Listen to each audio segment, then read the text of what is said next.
Hiya folks, Doc here. Welcome to Canada, where we don't have spring and fall anymore. It's just summer and winter. We got global warming and then cooling and then warming and then cooling and then warming again. Not a week ago the furnace was on in the house and now it's hotter than hell. Wow. In the meantime, I've been playing around with this golf cart. I showed it to you guys last week here on the YouTube channel and asked you for some ideas and suggestions, and you gave me quite a few good ones, and I came up with a few on my own. So I'm going to show you what I've done to it so far, what I'm going to do to it next, and what the long-term plan looks like. Stick around.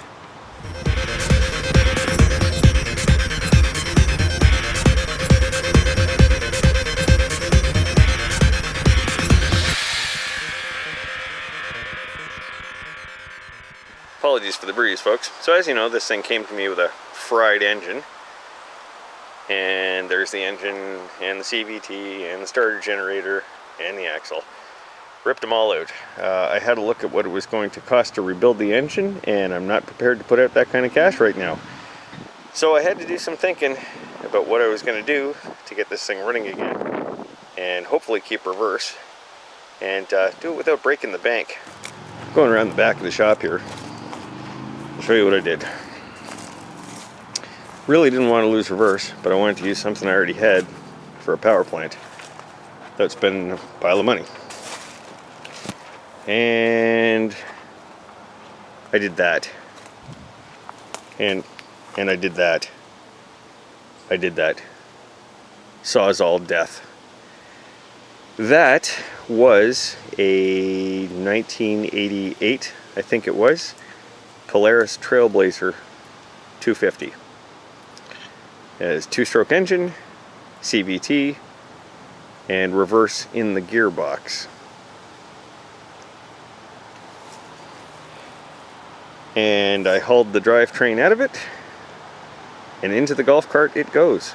Just take a moment to shoot this thing from the rear, and you can see that with the factory axle out of it, I've got a live axle in there. That's a 1 1/8 inch live axle because I had it, and I had the bearings, and I had the wheel hubs, which just so happened to be 4-on-4 pattern. And you can see that she's sitting substantially higher in the rear. That's part of the plan. That was not an accident. I'm hoping to get some larger tires on this thing. For now, I've just got what I had on it, and I had to get that live axle underneath it to be able to roll it around. So I did indeed go a little crazy with the Sawzall. I did that yesterday as a matter of fact. My plans for the weekend got killed, so out went the Sawzall.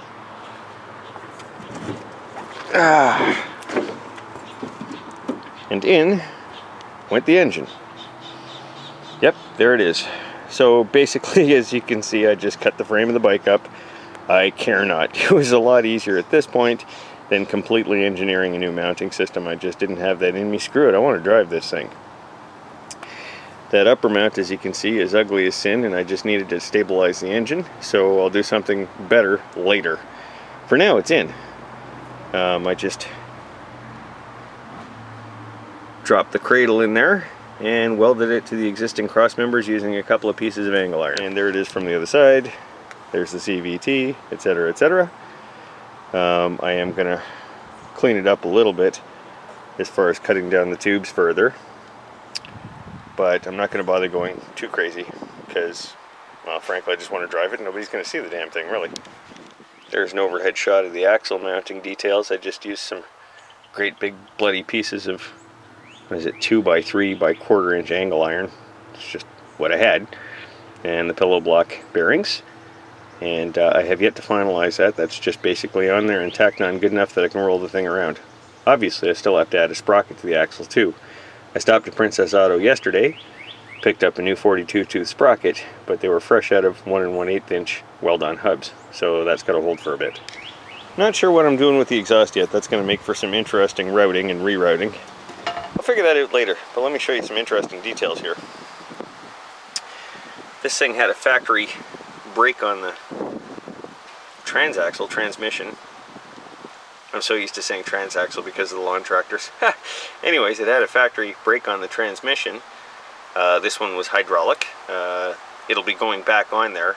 It's just I haven't fully separated all the controls off what's left of the bike chassis, so I just took the caliper off for now. Now, buried way down deep in there is the drive sprocket. There it is right there, and that's going to get chained off to the axle. Now, the more astute amongst you will notice that sprocket and that little jack shaft and sprockets there. That, folks, was because the bike was four-wheel drive, and that leaves me an open option in the future to make this thing four-wheel drive. Who knows, you know, maybe I can modify the bike front end components and scab them into here. It'd be cool to have a four-wheel drive off-road golf cart, wouldn't it? Anyways, that's a future plan. I'm not going to worry about that right now. This here's the shifter arm, which I'm going to have to do something with, because obviously with the doghouse closed you can't get at it. 4 positions. I don't remember what order they're in at the moment, but we've got a reverse and a neutral and high and low forward. Does the engine run? Well, it will. It needs a carburetor job. This thing sat in my yard non-running for about a year.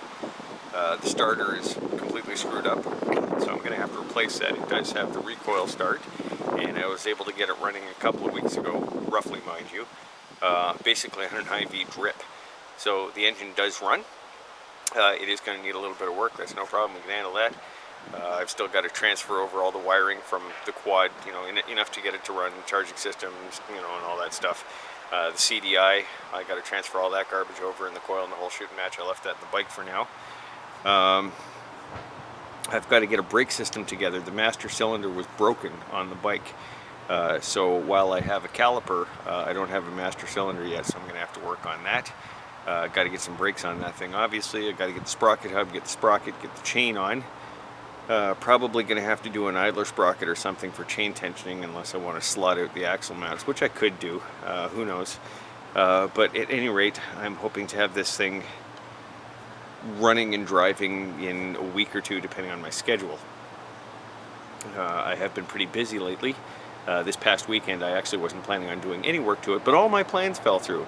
My older son was supposed to come, and there was an issue with that, and my buddy Lon Gon was supposed to come down from Aurelia to test drive his machine, having done a whole bunch of work to it over the course of this past winter, and the poor guy buggered up his knee, and of course it was a clutch knee. What'd you do that for?